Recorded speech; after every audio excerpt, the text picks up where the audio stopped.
Hey guys, Steve Young, your baseball mentor with Athletes Approach. I want to talk about that infamous car ride home, right? After the game, wasn't a very good game for your son or for your daughter, and there's that tension, there's that uneasiness, and what do you say? What do you say so that, as one dad told me, what do I say so that my son doesn't give me the finger, right? It may not go that bad for you, but obviously things could always go better. I have a framework that I want to share with you, and I believe this will help. I want to start with the third part of the framework, okay? So there's three components, 1, 2, 3. The third that I want to give you right now is correction. It's the last component, but I want to start here, and I'm going to work my way up, correction.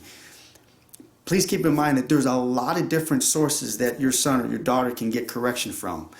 Get corrections from other parents, correction from other teammates, correction from obviously you, correction from other coaches, but correction. Now, when it comes to correction, one of the things that you want to keep in mind is that, there's a lot of different things that you could correct, right? You could correct technique, you could correct attitude, character type stuff. My recommendation when it comes to correction is correcting things that number one, you have shown and have expressed to your son or your daughter that they have complete control over, and they have made a commitment to working on, right? So correcting mechanics because they swung and popped up or whatever, sometimes that can be actually frustrating for a player. And I can tell you from experience that after a game when you didn't have a good game, getting correction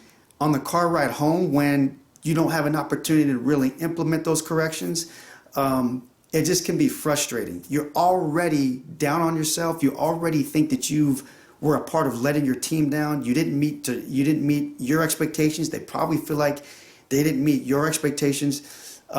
So correcting things like technique in the car ride is probably not the best time to do it. However, I do think that if there is an issue with something involving with the character or a value that you and your son or daughter have come to an agreement that, hey, we decided that this season was going to be a season that you were going to give 100% your best, and you didn't run out that ball in the third inning. What happened? What's going on? Like that's because that's a character trait. That's a character trait that your son or daughter is bringing home with them. They're taking that into the classroom. They're taking that in other areas of their life. Something like baseball technique, whether it is that they didn't use their hands right, or whether, if they're a pitcher and they became inconsistent with their arm slot, in the grand scheme of things, it has its place and it has its importance, but in that car ride home, I don't believe that's the best place. Okay, so that's the third area, correction. The second, okay, so we have the correction, which is the last. Second is connection. Before you go to correction, you want to establish that connection. You want to establish that bond, right? So one of the best ways to do that is parents oftentimes have that tendency and that temptation where you might know the solution to their problem, and so you just dictate. You tell them, do this next time, do that next time. But connection, a lot of that just comes from really just asking questions and engaging. And even before that, allowing there to be some silence and allowing there to be some time to kind of pass, because after a game, sometimes kids, they're still in that emotional state. And even if you have very sound logical advice, they're not in the mental space to even receive it and apply it.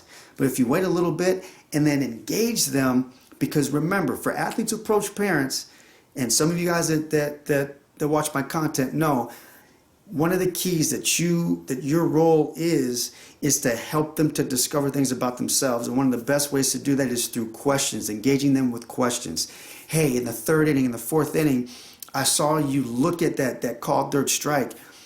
Were you nervous? I see you playing better. I don't see that happening in practice. What's going through your mind in those moments? Hey, I noticed that you do something with your body language when you got runners on base. How does that situation make you feel, right? Like you engage. You're not delivering a judgment on do this because you're not doing this, do that because you're not doing that. But you're allowing for some connection, you're allowing for some bonding, and so that connection before the correction is key. The most important component in this entire conversation has to do with one person. It's the number one component, and that person is you. All right? Before you engage in any conversation, check your own attitude, check your own temperament. How are you feeling? Are you angry? Are you frustrated? I firmly believe that one of the greatest things that any parent can do when it comes to mentoring and parenting and coaching their kid through their own, through their kid's inner game and their mental skills is to take stock of your own inner game. You have to take stock and you have to consider your own inner game in this whole thing. Why are you so frustrated? Why do you get so angry? Some things might be good reason to get angry. You see your son or daughter do something that is out of their character, and you've talked about it, and it's not a good thing. They cussed out another parent, or they threw their equipment and they hurt another teammate. Those are things that those are very serious. Why do you get so frustrated and so angry if they do go 0 for 4 with 2 strikeouts? The game of baseball is a difficult game. It's simple in concept, but sometimes it's hard to execute. And then when you have certain situations, kids are still maturing and developing, trying to figure out how to deal with pressure situations. Why does that get you so riled up? Or why do those conversations make you feel a certain way, right? So taking stock of your own inner game, because here's the thing is, when you can take stock of your temperament and of your attitude, and you're in a good place, then everything else is going to flow. If you're in a good place to have the conversation, then you're probably going to be in a better place to establish a connection, and then you're probably going to have clarity of thought and some wisdom of where the correction needs to take place, right? So it all starts with you. You are the glue to the conversation. You are the apex of this conversation. So it starts with you, your temperament. Then it goes to, if you're in a good place, that's going to influence your connection, your bonding with your son and daughter. If that connection is solid, then that's going to influence the correction, and they're probably going to be in a much better place to receive from you. All right, so that's the framework. Start with you, your temperament, go to the connection, then get to your correction. All right, Steve Young, your baseball mentor with Athletes Approach, Youth Baseball Mindset Mastery Group. I'll see you soon.